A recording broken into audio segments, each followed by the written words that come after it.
NEP 2020 पंचदिवसीय चलती तालीम से आज शेष दिन से ट्रेनिंग उपलक्षे गोटे कविता मुझे लिखी जोटा कि आप उपस्थापन करने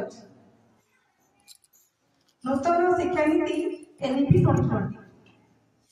ऋण सुजने मन दे नूतन स्वप्नर आलोक नहीं आसी शिक्षार नुआ नियम नामटी ताहार एनईपी 2020 ज्ञानर दीप जलाई दे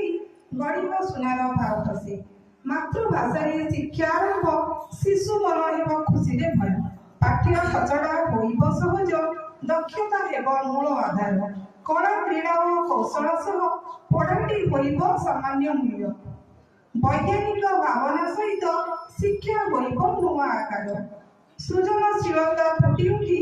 युव शक्ति एवं दृढ़ भित्ति एनिपी देखाइब नुआ दिग ज्ञान एवं समस्त अधिकार शिक्षार शक्ति शिक्षार प्रगति यही आमर भविष्य। धन्यवाद।